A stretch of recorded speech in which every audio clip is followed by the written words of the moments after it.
Oke, kita akan nunggu Mbak Ita hadir di sini dan kita akan, halo Mbak Ita, Halo, Assalamualaikum, apa kabar? Waalaikumsalam warahmatullahi wabarakatuh. Nah, Gimana benar. pandangan Mbak Ita sendiri gimana nih terhadap tadi ada dua cerita dari Risi di Italia dan Dara dengan ceritanya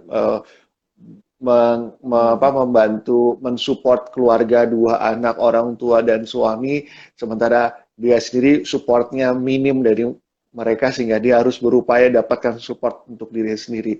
Gimana Mbak kalau secara psikologis Mbak?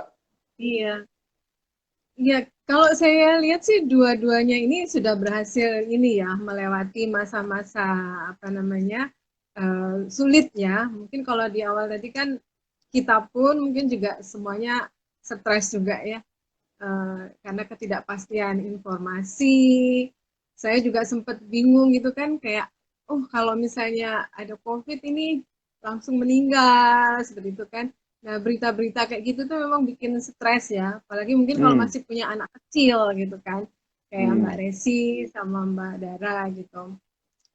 Tapi sejalan dengan berjalannya waktu, sepertinya mereka sudah bisa mengelola diri kayaknya kalau saya lihat sih, mengatasi kecemasan-kecemasannya gitu. Jadi nggak perlu ke psikolog kayaknya mereka. Mereka sudah bisa menjadi psikolog buat diri mereka sendiri gitu. Ya, Gitu. itu kan Karena kalau mungkin gini ya Mas hmm, Dana, saya melihatnya sih gimana? kalau bukan gender, tapi wanita itu kan memang eh, tangguh ya. Oh, denger ya Wanita itu para punya, laki-laki di luar sana tuh yang nah denger ini ini ya, bukan wanita gender nih, yang bukan gender nih. yang tangguh tuh wanita loh, Kalau bukan cowok loh. ayah juga hebat gitu, punya ayah yang hebat, tapi bundanya juga tangguh gitu ya. Masih pakai tapi loh. Jadi jadi mereka kan memang wanita itu multitasking ya. Jadi Ya, ya, saya multitasking. Jadi setuju, mereka setuju. dengan peran mereka sebagai, kalau saya lihat dua-duanya juga sebagai wanita karir ya. Oke. Ya, Jadi mereka gimana sih menyeimbangkan antara karir mereka sama tetap berperan sebagai ibu gitu ya. Nah, yang kayaknya yang kuncinya di sini memang di pendidikan anak ya, karena apa namanya belajar di rumah itu kan memang tidak mudah gitu. Apalagi kalau kita ya zaman sekarang kan pelajaran juga cukup sulit ya. mm-mm, Kalau saya mm-mm. lihat tuh kalau ponakan saya juga kayaknya pelajaran-pelajaran yang sulit gitu. Jadi mungkin kita juga harus apa sebagai ibu yang masih punya anak-anak yang mungkin SD di mana kita harus mendampingi ya kita harus menambah ilmu ya Mm-mm, harus istilahnya harus ikut belajar juga gitu. Mungkin mm-mm. beda kalau kasusnya anaknya sudah besar gitu. Jadi pengelolaannya lebih kepada bagaimana sih menjaga situasi rumah aja supaya kondusif.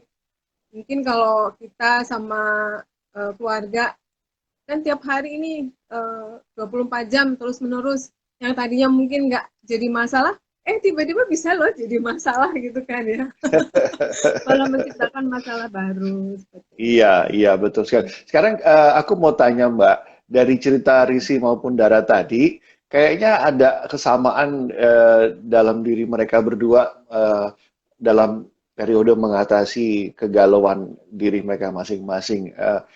Bisa nggak ditarik beberapa poin penting dari situ, Mbak Ita? Oke, ya. Kalau dari saya ya, Mas Dede, saya melihatnya di sini peran ibu ya, peran perempuan itu sebelum dia mengatasi ke orang lain, dia harus mengelola dirinya sendiri seperti Hmm. itu. Dan saya melihat baik Mbak Dara maupun Mbak Resi itu sudah bisa manage diri gitu. Artinya mereka sudah bisa mengelola stresnya. Kalau Mbak Resi tadi saya lihat dia coba mengembalikan kepada aspek-aspek spiritual ya. Di samping juga secara sosial dia berbagi seperti itu. Itu kan sebetulnya juga salah satu stress release yang bisa kita lakukan sendiri gitu.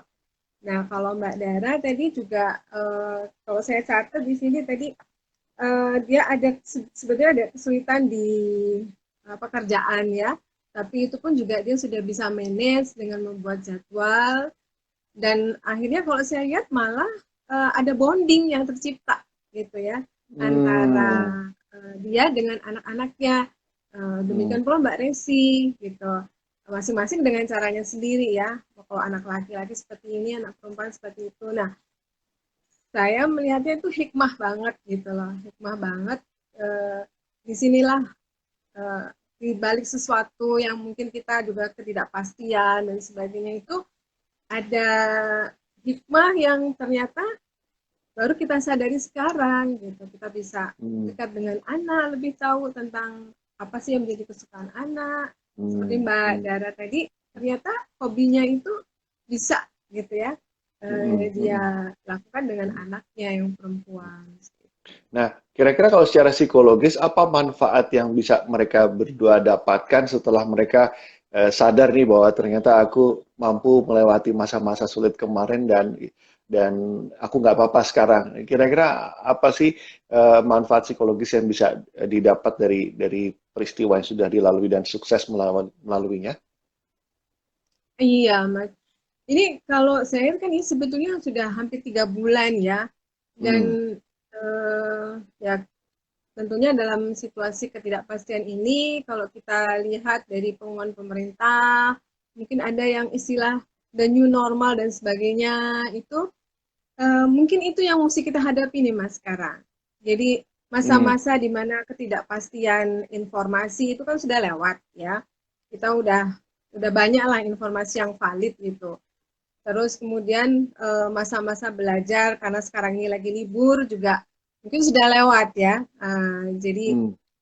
apa namanya permasalahan-permasalahan yang terkait dengan gimana sih harus kecap dengan anak untuk urusan belajar itu kayaknya semuanya sudah lewat. Tapi mungkin ke depannya gitu loh dengan kondisi Hmm. seperti ini mungkin akan ada perubahan ya. Mungkin ada yang terlewat atau istilahnya itu hal-hal baru yang nantinya juga harus kita sesuaikan lagi. Nah, ini Hmm. mungkin kesiapannya aja gitu. Hmm. Ya misalnya lah, mungkin cara belajarnya mungkin tidak akan dalam waktu mungkin sampai akhir tahun ya, mungkin tidak tidak bisa Ya.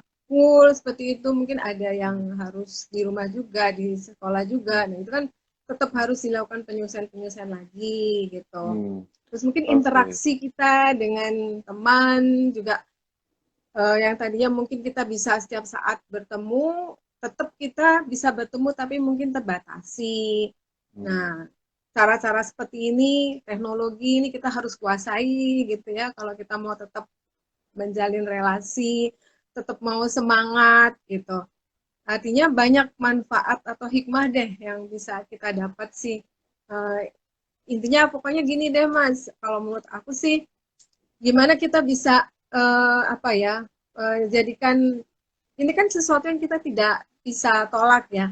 Artinya ini tidak hanya terjadi di tetangga kita gitu, tapi di Indonesia juga di negara kita, bahkan di dunia gitu. Kita mau ngapain Ya. gitu kan?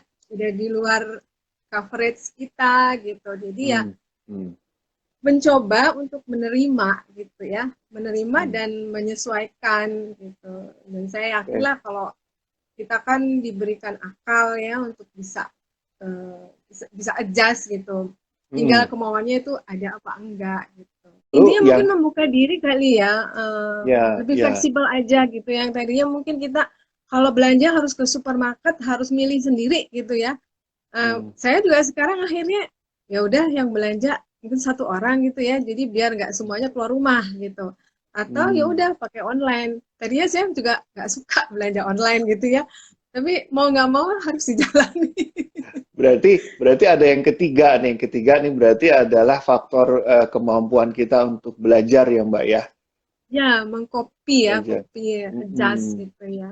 Betul, betul. Gitu. Dan ini harus dilakukan dengan cepat. Kalau beberapa cerita yang saya dapatkan ada keterpaksaan di awalnya untuk mereka jalani dan itu membuat tekanan baru karena dipaksa untuk belajar hal-hal baru sementara diri belum cukup terbuka.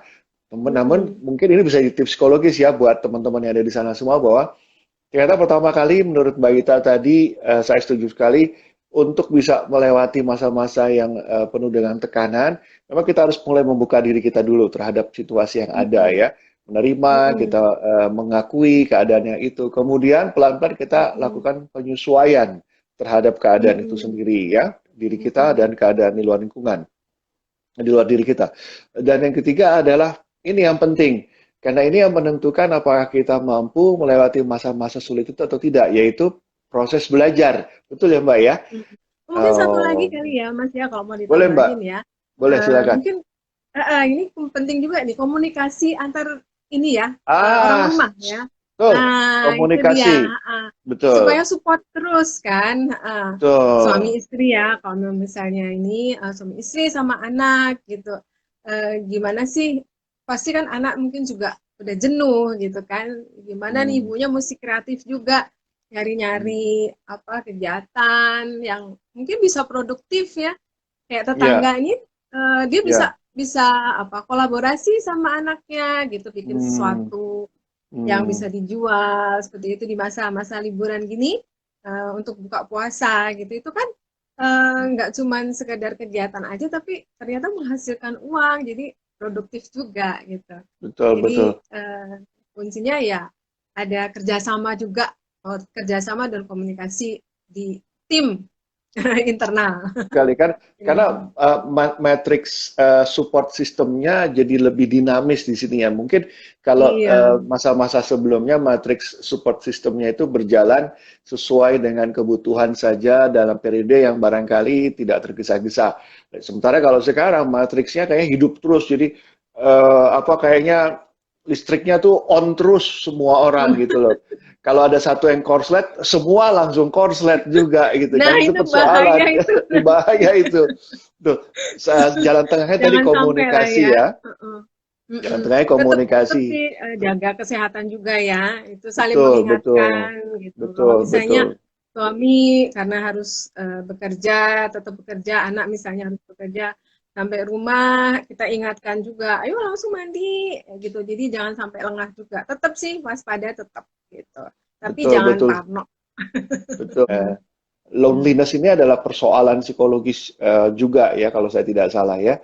Self Mm-mm. isolated itu membuat seseorang bisa menjadi lonely dan itu menumbuhkan persoalan-persoalan psikologis. Betul. Jadi Mm-mm. silaturahmi itu cocok banget ya Mbak Ramadan ini, silaturahmi Iya, dan mengatasi stres. betul. Ya, perang teman ini ya memang penting sih, Mas, kamu saya. Gitu. Iya, iya baik betul. Satu lagi mungkin yang tadi kalau Mbak Dara, kalau saya lihat Mbak Dara itu tadi kan sebetulnya ada rasa apa namanya pekerjaannya yang agak terbengkalai gitu ya atau terpengaruh. Nah, beliau tuh sudah melakukan yang namanya jeda, Mas, gitu. Artinya dia kan Hmm, kayak dia mencoba untuk akses apa sih yang merenungkan diri lah ya, melihat kembali, stop dulu gitu, mengintrospeksi jadi diri apa sih yang harus saya lakukan dan akhirnya come up dengan solusi, oke, saya harus bikin jadwal, harus bikin satu yang istilahnya tersistematis lah ya gitu ya. Jadi hmm, semua pengelolaan waktunya juga bisa apa namanya oke baik betul ini baik betul salut sama sekali. mereka. Mm-mm. Ya, ini Mbak Ita salut sama Mbak Resi dan Mbak Dara. Saya salut sama Mbak Ita bisa mengobservasi dan menarik pelajaran dari cerita mereka berdua. Terima kasih banyak Mbak Iya, Ita. heeh. Ini Buat ini ini teman-teman sangat juga mungkin ya. ya ini sangat inspiratif Bu, untuk teman-teman semua di sini, untuk ibu-ibu yang di luar sana yang mungkin juga mengalami persoalan yang serupa ya. Oke, Mbak Iya. Ita, mohon maaf waktu kita terbatas, Iya, tapi saya cepet banget ya. Baru senang ngobrol-ngobrol. sekali, betul, betul sekali, senang sekali kita bisa ngobrol seperti ini. Pemirsa semua, saya dan Mbak Ita ini kerjasamanya udah cukup sering di bidang psikologi. Beliau adalah salah satu seorang ahli coach. Ya, jadi kalau Anda butuh coach, life Coba. coaching, hubungilah Mbak Ita untuk mendapatkan nasihat dan bimbingan beliau untuk Anda semua. Hmm. Baik, Mbak Ita, terima kasih banyak sudah hadir di Sama-sama Mas sini. Dana, Indonesia makasih membantu. juga sudah diundang. Waalaikumsalam Baik, warahmatullahi wabarakatuh. Waalaikumsalam. Mohon maaf lahir batin ya Mbak. Sama-sama ya, selamat berbuka buat Mas Dana dan juga buat teman-teman semua. Terima kasih banyak Mbak Ita. Oke, ya.